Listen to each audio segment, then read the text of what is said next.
네, 안녕하십니까. 서울대병원의 강창현입니다. 오늘 카트 익스피리언스에 대해서 강의를 해달라고 요청을 받아서 처음에는 고사를 했는데 생각해 보니까 이게 여기에 대해서 처음 시작부터 지금은 이제 카트 활동을 안 하고 있으니까 끝날 때까지 실제적인 면을 정확히 알고 있는 사람은 그렇게 많지가 않을 것 같아서 강의하실 분이 많지 않을 것 같아서 수락을 했습니다. 최근에는 제가 이제 흉종회나 국내 학회에서 강의 요청을 받으면 거의 이제 하지 않고 다 고사를 하는데요. 제가 이제 또 이제 보통은 요즘에 좌장을 많이 하기 때문에 젊은 사람들이 발표를 할 기회를 줘야 되는데 제가 나이가 들어가는데 점점 이런 거에 관여하기는 지금 싫어해서. 근데 오늘은 이제 꼭 필요할 것 같아서 우선 발표는 제가 정리를 하겠습니다. 카트의 시작과 그리고 카트의 끝날 때까지 그런 거에 대해서 말씀을 드리겠습니다. 카트는 이제 소규모 병원들의 이제 데이터베이스 모임이긴 한데요. 처음에 이름을 만들 때 어떻게 만들 것인가 좀 고민을 했습니다. 왜냐하면은 이미 자트가 세계적인 데이터베이스로 이제 명성을 날리고 있었고, 중국도 이해 질세라 차트라는 거를 이제 결성을 해서 이제 발표를 하고 있었거든요. 근데 우리가 이제 새로운 이제 데이터베이스를 만드는데 이름을 어떤 식으로 할까 했는데, 우선은 제가 제시한 거는 카트와 그리고 코트믹, 이트믹에서 I를 이제 코리안로 바꿔서 이 두 가지 중에 하는 게 어떠냐 했는데, 대부분의 선생님들이 카트를 지지하셨습니다. 여러 가지 장점이 있는데, 우선은 이 세 개의 이 데이터베이스가 이름이 유사하기 때문에 이제 암기하기가 쉽다는 거고, 누가 들어도 단숨에 이게 코리안 데이터베이스라는 거를 쉽게 이제 인지할 수 있기 때문에 그런 장점이 있어서 이런 걸 선택을 했고요. 실제적으로 이렇게 선택을 하고 나니까 우선은 기존의 자트가 갖고 있던 그런 세계적인 그런 영향력을 그냥 뭐 어부지리격으로 같이 얻어서 자트와 이제 비슷한 반열에 오르게 되는 그런 긍정적인 효과도 있었습니다. 어떤 선생님들은 니네가 이제 코리안을 대표하냐 이렇게 비난하신 선생님도 있지만, 실제적으로 저희 이거 만들 때는 전국적인 모임으로 익스펜전할 그런 생각을 갖고 만들었기 때문에 이런 식으로 만들었고요. 그렇다고 해서 뭐 서울 어소시에이션 이렇게 만들기도 좀 우스운 모양이어서 이름은 이렇게 만들었습니다. 근데 실제적으로 전국 모임으로 전국 데이터베이스를 확장하는 데는 이제 실패는 했습니다. 처음 시작은 우선은 2013년도에 시드니에서 WCLC가 있었습니다. 그 WCLC에서 김동완 선생님하고 저하고 이제 만나서, 김동완 선생님이 그때 이제 그 당시에 WCLC에서 이트믹과 자트의 데이터베이스 결과가 많이 발표가 됐거든요. 근데 그걸 보면서 우리나라도 저런 거를 좀 해야 하지 않냐, 우리나라는 너무 저런 거에 대해서 뒤처져 있는 것 같다 그래서 김동완 선생님이 이제 먼저 이제 주문을 하시고, 저도 이제 그러면 같이 한번 일을 해보시는 게 어떨까 해서 이제 시작을 했습니다. 그러니까 2013년 가을이죠. 가을인 게 이제 그건 이제 시작점은 이제 명확히 이제 기억을 할 수가 있습니다. 그래서 아무것도 없는 상태에서 시작을 해야죠. 그리고 뭐 학회에서 지원을 해주는 것도 아니고 그냥 개인적으로 시작을 해야 되기 때문에 여러 가지가 처음부터 모든 걸 다 결정을 해야 했습니다. 대상은 어디까지 하고, 이 모임의 목적은 뭘 해야 되는지, 데이터베이스는 어떻게 만들어야 되는지, 이거 계속 유지하려면 돈이 필요하죠. 이제 펀딩을 어떻게 하는지 등등등등 해결해야 될 문제가 한두 가지가 아니었습니다. 처음에는 막막했지만 그래도 뭐 모임을 만들면서 하나씩 둘씩 해결해가면서 모임을 이제 유지는 했습니다. 그래서 2013년 겨울에 연말에 우선 4개 병원이 이제 담당자들이 모여서 첫 출범 모임을 가졌습니다. 또 기억이 납니다. 이제 강남역 연타발에서 모여서 거기서 이제 곱창을 구워 먹으면서 앞으로 잘해보자 했던 게 기억이 납니다. 그래서 실제적인 운영 2014년부터 시작을 했다고 생각하시면 됩니다. 처음에 이제 참여 대상 그룹을 이제 생각을 해야 되는데, 우선은 뭐 데이터베이스니까 전국을 단위로 모아서 시작을 할 수도 있었는데, 처음 시작할 때는 그렇게 하면은 너무 이제 이게 일의 진행 속도가 너무 느릴 거라는 예상을 했습니다. 처음에 우리가 이걸 시작한 이유는 아까 말씀드렸다시피 WCLC에서 다른 내셔널 데이터베이스들이 많이 각광받고 있는 상황에서 이게 우리가 빨리 이 일을 진행해서 우리도 일본이나 중국 못지않은 그런 데이터를 내두고 발표를 해야 그걸 따라가는 그런 모양을 보일 수가 있는데, 이거 데이터베이스 만든 데만 4년 5년 걸리고 그러면 모든 거가 다 끝난 다음에 나오면 아무 의미가 없을 거라 생각돼서 우선 1, 2년 내에 가시적인 성과를 내는 걸 목표로 했습니다. 그래서 그러려면 한정된 집단이 이제 케이스를 많이 갖고 있는 한정된 집단에서 이제 하는 게 좋을 것이다라고 생각을 해서 우선은 한정된 집단으로 하기로 결정을 했습니다. 그리고 이 사이믹 디지즈의 특징은 드문 질환입니다. 그래서 이제 케이스 볼륨을 갖고 있는 병원이 많지가 않고 작은 크기의 병원들은 사실 1년에 뭐 5명 수술하기도 어려운 병이기 때문에 실제로 관심도가 많이 떨어질 수가 있습니다. 이제 그런 것도 많이 고려를 했고요. 그래서 나중에 이 데이터베이스를 확립하고 나서 이제 충분히 이제 기회가 되면은 다른 병원들을 추가로 이제 받는 방식으로 이제 외연을 확장하자라고 이제 그때 결정을 했습니다. 그래서 저희 참여 시작 주도 병원인 아산병원과 서울대병원이 이제 시작을 했고 그 외에 삼성병원과 세브란스 병원을 접촉을 해서 이제 같이 들어올 것을 권유를 했습니다. 접촉 방식은 그때 당시 주임 교수님들께 접촉을 해서 이런 걸 하려는데 도와주실 수 있냐 그래서 되게 흔쾌히 도와주겠다고 하셔서 그 병원의 담당자들을 추천해서 그 담당자들과 연락을 취하면서 이제 진행을 하는 방식으로 했습니다.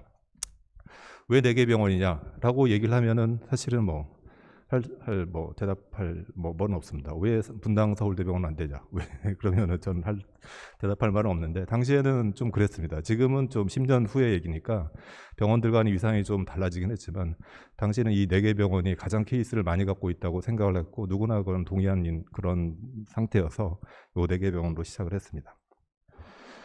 그래서 실제적으로 이제 이 일을 해나가야 될 실무 담당자가 필요했습니다. 그래서 병원 담당자들이 이제 지정이 되는데 아산병원은 이근동 선생님이 주로 일을 하셨고 서울대병원은 지금은 이제 분당 서울대병원에 계신 이제 황유아 선생님이 주로 실무적인 일을 하셨고 삼성서울병원은 조종호 교수님 그리고 세브란스 병원 이창현 교수님이 이제 수고를 많이 하셨습니다. 그래서 실제적으로 이 선생님들이 이제 주도적으로 일을 많이 하신 거고 그렇지만 데이터베이스라는 거는 데이터베이스를 입력하고 만들고 자료 먹고 이러한 아주 귀찮은 작업들을 많이 해야 됩니다. 이 작업들에는 몇 년간에 걸쳐서 그 당시에 돌았던 펠로우, 레지던트, 연구원 이런 사람들이 참여해서 이 작업을 이제 시행을 했습니다. 그래서 밖에서 보기에는 카트는 굉장히 작은 그룹이라고 생각하지만 소수 병원에 몇몇 사람들이 하는 거라고 생각하지만 이 카트라는 모임을 거쳐간 사람은 수십 명이 됩니다. 그래서 100명은 안 되겠는데 최소한 50명 이상의 사람들이 이제 이거를 흉백과 의사들이 거쳐왔기 때문에 사실 그 전체 모임으로 보면 그렇게 작은 모임은 아니라고 이제 말씀드리고 싶습니다. 데이터 포맷을 만들어야 되는데 우선은 데이터 포맷은 이트믹 데이터베이스를 기본으로 해서 만들었습니다. 근데 이트믹 데이터베이스를 리뷰를 했는데 이게 만든 지 오래돼서 이게 조금 현실을 잘 반영하기 어려워서 우리가 좀 이걸 개선하자 그랬고요. 실질적으로 저희가 쓴 거는 이걸 굉장히 많이 모디피케이션한 버전을 만들었습니다. 근데 이제 만드는데 이 항목을 대체로 일을 쉽게 하려면 A란 사람한테 이걸 맡겨서 네가 좀 해와. 그리고 나중에 검토만 하면은 이게 금방 한 달이면 하거든요. 근데 이제 처음에 저희가 좀 바보같이 이거 하나하나를 전부 다 모여서 항목 하나하나를 다시 결정을 하자. 디스커션에서 결정을 하자. 이렇게 결정을 했고 그래서 총 파라미터를 307 항목을 이제 만들었고 이 307 항목을 하나하나를 다 보면서 리뷰를 했습니다. 그래서 이 데이터 항목 결정과 그리고 이제 포맷 만드는 데까지 6개월이 걸렸습니다. 반년 동안 이것만 했습니다. 그러니까 여기에 엄청난 시간이 소요됐습니다. 그래서 초창기에는 좀 걱정을 했습니다. 이러다가 사람들이 진이 빠져 다 떨어져 나가지 않을 것인가. 근데 다행히도 여러 사람들이 이제 열심히 참여를 해주셔서 그 다음 단계로 이제 넘어갈 수가 있었습니다. 이 데이터베이스는 굉장히 자세한 데이터베이스이긴 하고 현재 카소가 이제 흉종회가 사용하고 있는 데이터베이스의 모태가 됐습니다. 이걸 기반으로 해서 지금 사이믹 파트의 데이터베이스를 운영하고 있는 걸로 알고 있습니다. 그래서 각 항목을 보시면은 이렇게 되어 있습니다. 아이덴티피케이션은 이게 환자의 이제 인적 사항이죠. 이름 있고 병원 그다음에 등등 아이디 이런 것들이 있는데 이것만 10개 항목입니다. 이 항목에는 환자의 지역도 있습니다. 이제 전라남도면 전라남도 그리고 도시면은 전라남도 순창이면 순창 이런 데이터까지 다 있어서 굉장히 자세한 데이터입니다. 이게 실제로 들어보다 보면은 쓸데없는 것까지 너무 많이 넣었다라는 생각이 좀 들기도 하고 특히 저희가 신경 쓴 거는 수술 데이터입니다. 수술은 이트믹 데이터가 이게 이제 내과, 외과, 방사선과 모든 과의 데이터를 넣으려고 만들어진 거기 때문에 수술에 대해서는 그렇게 자세하지가 않습니다. 근데 저희는 수술에 대해서 굉장히 자세한 그런 파라미터들을 넣은 게 저희 데이터베이스의 장점이라고 할 수 있습니다. 데이터를 만들어야 되는데 이거를 이제 단시일 내에 만들면 분기에 한번 만나고 조정하고 이래서는 답이 없다고 생각을 해서 우선은 매월 한 번 만나는 거로 했습니다. 항상 오후 7시에 만나서 뭐 9시나 10시까지 만나서 미팅을 하는 걸로 했고요. 4개 병원이 그 미팅 주소는 4개 병원이 돌아가면서 주관을 했고 미팅을 하면은 각 병원이 얼마나 그거를 진행하고 있는지 진행 정도로 파악을 확인을 했고 데이터베이스에 실무적으로 입력을 하다가 뭔가 문제가 있으면 다 그 자리에서 피드백을 받고 고치는 방식으로 했습니다. 그리고 향후 어떤 연구를 할 것인지 그런 의견도 조율을 했고요. 근데 이제 굉장히 힘든 과정이죠. 근데 이제 이렇게 자주 만나니까 가능한 게 이제 어떤 한 병원이 진도가 이제 늦어지게 되면은 거기서 지적을 받게 되고 그게 한두 번 지적을 받게 되면 결국은 따라오게 됩니다. 그래서 약간은 좀 이제 많이 푸시한 그런 감은 있긴 하지만 어쨌든 이런 식으로 굉장히 인텐시브한 그런 어떤 그런 그 웍을 했기 때문에 지금 카트 데이터가 만들어지지 않은가 이제 생각을 합니다. 그래서 약 1년 반 동안 데이터 모으는 작업을 해서 2015년 중반 경우에 2013년까지 수술 데이터를 모았습니다. 2013년. 그리고 그 다음에는 매년 이제 1년 동안 수술한 데이터를 추가적으로 업데이트를 하기로 했는데 그 이후로는 더 이상 데이터가 업데이트 되지를 못했습니다. 그래서 카트에서 나오는 모든 페이퍼는 2013년에서 끝납니다. 그 다음에 저희가 이제 발표한 논문들 몇 가지를 소개를 시켜드리겠습니다. 가장 대표적인 게 이게 최근에 2022년에 저널 오브 체스트 서저리의 카트 데이터베이스를 리뷰한 페이퍼입니다. 실제적으로 요거에 대해서는 2015년에 제가 이제 흉배과학회에서 발표를 한 적이 있고요. 이거를 논문도 이제 논문화할지 말지에 대해서는 아직 결정이 되지 않았었는데 제가 이제 간행위원장을 하면서 저희가 우리나라의 폐암, 식도암, 흉선종양에 대해서 대표 논문들을 한 편씩 이제 쓰는 거를 이제 요청을 드렸습니다. 이 요청드린 이유는 우리가 한국에서 뭐 흉선종양에 대해서 페이퍼를 쓸 때 레퍼런스로 이제 사이팅하기 좋은 이제 논문이 필요하기 때문에 이걸 요청을 했고요. 근데 결국은 이제 저널 오브 체스트 서저리 임팩트 팩터를 좀 높이려는 차원에서 요청을 했고 여기에 대해서 실제적인 일은 이근동 선생님이 해주셨고 그리고 제1저자는 이준호 선생님께서 이 페이퍼를 써주셨습니다. 페이퍼는 굉장히 잘 쓰신 것 같습니다. 근데 실제적으로 저희 카트 일을 하면서 처음으로 나온 데이터는 페이퍼는 이 페이퍼입니다. 세브란스 병원의 남경식 선생님께서 이제 쓰신 거고 세브란스 병원에서 쓰신 내용은 이제 얼리 사이모마에서 토탈 사이맥토미와 리미티드 사이맥토미의 차이에 대해서 이제 쓰신 겁니다. 그래서 당시에는 이제 우리 교과서에는 토탈 사이맥토미가 스탠다드 오브 트리트먼트고 근데 뭐 대부분의 사람들이 그렇게 하고 있는 줄 알았지만 실제적으로 데이터베이스에 보면은 리미티드 사이맥토미를 하신 분들이 꽤 많습니다. 우리 알게 모르게. 근데 발표만 안 하실 뿐이죠. 근데 이거를 이용해서 그러면 이 두 그룹을 비교했을 때 과연 서바이벌의 차이가 있을까라고 해서 발표를 하신 거고 이 이슈는 굉장히 지금도 컨트로버시가 있는 이슈입니다. 왜냐하면 자트 데이터베이스는 차이가 없다고 발표를 했고 차트 데이터베이스도 차이가 없다라고 발표를 했습니다. 우리도 결론은 차이가 없다고 발표했는데 몇 년 전에 나온 ESTS 데이터베이스는 그렇지 않다. 토탈 사이맥토미가 더 서바이벌에 우수하다라고 나와서 현재 이 결과에 대해서는 컨트로버시가 있습니다. 어쨌든 이 리미티드 사이맥토미의 룰에 대해서 얘기할 때는 항상 이제 인용받는 아주 좋은 논문 중에 하나라고 저는 생각을 합니다. 네, 이 논문은 제일 놀랐던 게 저희가 논문을 쓰자 그랬는데 6개월 만에 논문이 나왔습니다. 그래서 세브란스 팀이 처음에 이 일을 진행할 때 얼마나 빠른 속도로 일을 진행한지 아실 수 있을 겁니다. 2016년에 퍼블리시 됐습니다. 그 다음에 두 번째로 나온 논문이 저희 병원에서 이제 쓴 건데 황유아 교수님께서 쓰신 건데요. 그 당시에 또 이제 궁금한 게 이제 사이믹 튜머에서 림프노드 다이섹션을 해야 되냐 말아야 되냐에 대해서 또 논란이 많았었는데 저희가 이 데이터베이스를 이용해서 림프노드 다이섹션을 하신 그룹과 하지 않은 그룹을 비교하는 페이퍼를 냈습니다. 근데 저는 이제 림프노드 다이섹션을 그때 당시까지만 해도 거의 안 하는 그런 상태였는데 실제로 각 병원에 보면은 많은 선생님들이 림프노드 다이섹션을 루틴으로 하시고 있었습니다. 그래서 좋은 비교 데이터가 돼서 이제 발표를 했고 실제적으로 노드 다이섹션의 서바이벌 게인은 별로 없는 것 같다라고 결론을 냈습니다. 그래서 이런 토픽에 대해서는 가장 라지 시리즈입니다. 현재까지 퍼블리시된 거 가장 라지 시리즈고 JTO에서도 그때 이제 리뷰할 때도 그 리뷰어들이 큰 이렇게 반발이나 이런 거 없이 그냥 쉽게 처음 서브미션에 그냥 어셉트된 그런 논문이어서 조금 더 하이 임팩트 팩터로 갈 수도 있지 않았을까라고 생각이 되는 논문이기도 합니다.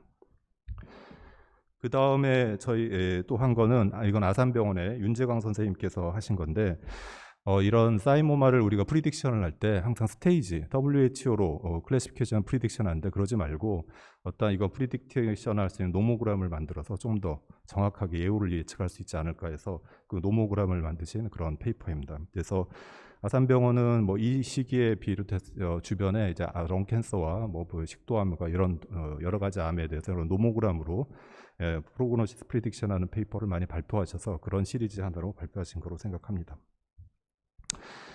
그다음 2019년에 또 저희가 발표한 거는 박세미나 선생님이 사이믹 튜머에서 네오조번트 트리트먼트를 한 그룹과 그러지 않은 그룹 간의 서바이벌 차이를 비교한 논문을 쓰셨습니다. 이 논문은 이제 STS의 구연로 발표됐고요. 그래서 STS에 발표했기 때문에 페이퍼는 이제 애널스에 실을 수밖에 없었습니다. 그렇지만 실제로 제 생각에는 이 논문의 이제 중요도는 애널스보다 훨씬 더 높은데 실을 수 있는 논문이라고 생각을 했는데 이제 어쨌든 거기 실려서 애널스에 실었고요.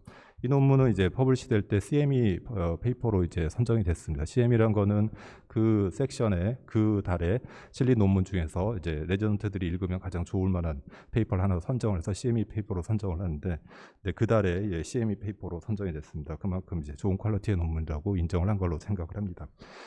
결론은 네오조번트 트리트먼트를 해도 사이믹 튜머에서 그게 서바이벌에 개인은 없는 것 같다라고 이제 저희가 결론을 내렸습니다.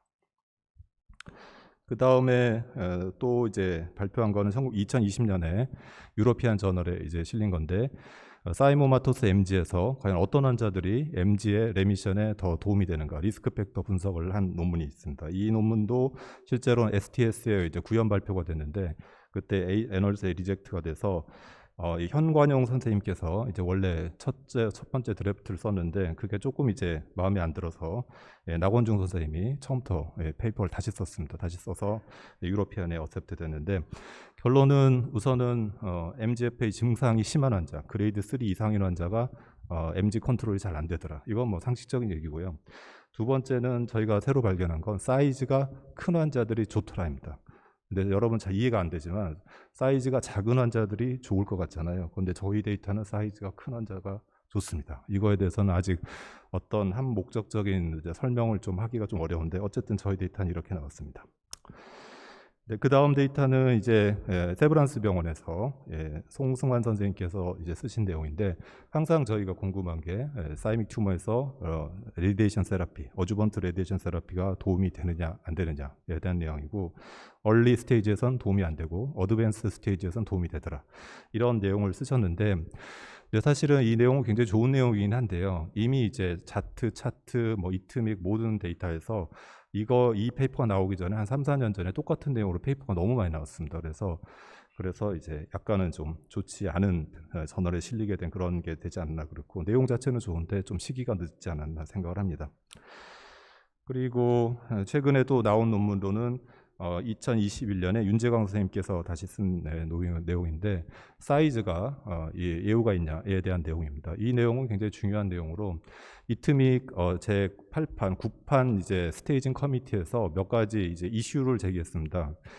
JTO의 논문에 보면은 새로운 스테이징 시스템에 들어가야 될 컨트로버시얼 이슈에서 첫 번째 나온 게 사이즈입니다. 사이즈가 과연 중요한가 안 한가에 대해서인데 그런 거에 대한 그런 이슈를 제기하는데 가장 중요한 백그라운드가 되는 논문 중에 하나입니다. 사이즈가 과연 새로운 스테이징에 들어갈 수 있는지 없는지에 대해서 얘기를 하는 거고 전 세계적으로 보면은 자트와 카트, 일본과 저희가 사이즈가 들어가야 된다는 쪽에 서 있고 이트믹과 차트 그리고 ESTS는 들어갈 필요 없다라는 쪽에 서 있습니다. 그래서 양분이 되어 있기 때문에 다음 차기 스테이징 어떻게 될지는 좀 기다려봐야 될 것 같습니다. 그 다음에 이게 마지막인 것 같은데 2022년에 아산병원의 황승영 선생님께서 쓰신 논문입니다. 오픈 서저리와 미니멀 인베이시브 서저리의 롱텀 서바이벌에 대한 비교인데 10이어 서바이벌에서 두 그룹 간의 차이가 없다고 밝히려 해서 우리가 현재 지금 알고 있는 미니멀 인베이시브 서저리 수술의 정당성을 또 한번 확인해 주는 그런 페이퍼라고 생각을 하시면 되겠습니다. 현재까지 제가 알고 있기로는 지금까지 7편의 페이퍼를 썼고요. 2010년대에서 우리가 수술과 관련돼서 궁금했던 여러 가지 일들, 레디에이션, 노드 다이섹션, 리미티드 리섹션, 미니멀 인베시브 서저리, 스테이징 이슈, 우리가 궁금했던 거의 모든 주제에 대해서 다 한 번씩 코리안 데이터로 다 이제 리포트를 했습니다. 어떤 페이퍼는 굉장히 높은 저널에 갔고 어떤 페이퍼는 좀 낮은 저널에 갔긴 했지만 그래도 저희가 처음에 했던 거 우리가 자트나 차트 못지않은 그런 페이퍼를 내고 우리가 한국의 데이터를 알리자 이런 측면에서는 굉장히 성공적이지 않았나 하고 제가 개인적으로는 생각하고 있습니다. 그렇지만은 이제 2016년 이후로부터 이제 카트는 이제 유명무실해지게 됐습니다. 왜냐하면 한계점에 도달하게 되는데요. 왜냐하면은 이게 우선 논문을 쓰고 발표하는 건 좋은데 이걸 앞으로 계속해서 이제 구축해 나가고 유지를 해야 되는데 2014년 거를 내년에 하자 그랬는데 2013년 거까지 하는 동안에 사람들이 너무 진이 빠져서요. 그 다음에 이걸 하는데 굉장히 힘들어했습니다. 그래서 조금 미루자 하다가 결국은 1년이 지나고 2년이 지나가면서 유명무실해져서 어떤 지속 가능한 모델을 구축하는 데 실패했다고 제가 생각을 합니다. 그리고 초창기에 차트에서 나온 페이퍼들의 사람들이 저희가 상도 많이 타고 굉장히 각광을 많이 받기 때문에 거기에 대해서 너무 자만했습니다. 처음에 이룬 성과에 대해서 지나치게 만족을 해서 새로운 뭔가를 더 해나가고 뭐 클리니컬 트라이어라든지 어떤 새로운 것에 대한 그런 비전을 제시했어야 되는데 그런 것들이 부족해서 현실에 안주하지 않았나 생각을 하고요. 처음에 4병원에서 시작을 해서 여러 병원으로 이제 확장을 하자고 그랬는데 실제로 확장하는데 실패를 했습니다. 그리고 초창기에 들어오겠다는 병원이 있었는데 우리가 데이터베이스를 다 못 만들었기 때문에 만들 때까지는 안 받겠다 이런 폐쇄적인 모습을 보여서 그 들어오고 싶어하는 선생님들이 되게 이제 불만을 많이 가지게 되고 이 카트라는 모임에 대한 약간 적대적인 그런 거 쟤네들만 뭐 하고 있는 거냐 뭐 이런 식으로 이렇게 불만을 표출을 했습니다. 그러한 선생님들의 불만이 이제 거꾸로 다른 병원의 이제 주인 교수님과 그런 분들한테 들어가겠죠. 쟤네들이 모여서 배타적으로 쟤네들끼리만 일하고 있다. 그러니까 각 병원의 이제 주인 교수님들이 부담이 되시죠. 근데 병원에 이제 서포트로 해서 그런 일들을 하고 있는데 괜히 욕먹는 일만 하는 게 아닌가 그래서 결국은 각 병원 담당자들한테 압력이 내려오고 각 병원에서는 이제 서로 발을 빼게 되는 그래서 완전히 이제 조직이 무너져 버리는 그런 상황에 이르게 됐습니다. 그래서 결국은 이제 모든 거의 시초는 이제 저희가 잘못을 했는데 실제적으로 이러한 모임을 조금 더 좋은 방향으로 만들어서 더 좋은 모습으로 발전시켜 주려는 그런 서포트보다는 제 생각에는 공격이 더 많지 않았나라는 그런 아쉬움이 제 개인적으로 있습니다. 자, 그래서 카트는 이제 제가 40대 때 한 10년간 이제 몸을 이제 많이 이제 열정적으로 이제 참여했던 건데 이미 이제 끝났습니다. 이제 더 없는데 페이퍼는 매년 나오기 때문에 외국에 있는 사람들은 굉장히 이제 카트를 신뢰합니다. 그리고 되게 이제 자트, 카트, 차트가 이 세 개 그룹이 거의 동일한 선상에서 디스커션을 하고 저희 페이퍼들이 사이팅도 굉장히 많이 됩니다. 그래서 아직도 외국인들은 차트가 액티브하게 잘 카트가 돌아가고 있는 걸로 알고 있습니다. 실제적으로 카트는 이미 몇 년 전에 이제 실제적인 활동은 끝냈습니다. 아마 더 나올 페이퍼도 없을 것 같고요. 그러지만은 제가 이제 말씀드리고 싶은 거는 저희가 이 카트라는 이름을 저희가 의도저 했든 의도하지 않았든 전 세계에 있는 사람들이 굉장히 많이 합니다. 사이믹 리서치한 사람들은 모두가 알고 있기 때문에 이거는 뭐 연예계 BTS와 같은 겁니다. 이게 전 세계에 있는 사람들의 이러한 브랜드 밸류를 알리는 거는 지금까지 흉부외과에서 거의 한 적이 없을 겁니다. 흉부 종양외과 카소라는 이름을 전 세계 사람한테 물어봐도 아무도 모릅니다. 그렇지만 카트라고 하면 다 알거든요. 그래서 이 이름을 없애지 말고 이걸 잘 유지를 해서 데이터베이스를 대표하는 이름으로 해서 해나가면은 앞으로 카트가 지금까지 해놓은 거를 유산을 물려받아서 앞으로 좋은 더 나은 아웃컴을 이뤄나갈 수 있지 않을까 생각합니다. 그렇지. 그리고 카트는 비록 이제 공식적인 미팅은 끝났지만은 이 데이터베이스로 한 페이퍼들은 굉장히 보석 같습니다. 굉장히 좋은 내용들이 많이 실려가 있기 때문에 이거는 뭐 10년이 지나든 20년이 지나든 앞으로 역사에 계속 남을 거기 때문에 그런 이름과 우리가 만들었던 페이퍼는 앞으로도 계속 남고 전 세계에 있는 많은 사람들에게 큰 영향을 주리라고 생각합니다. 이상 발표 마치겠습니다.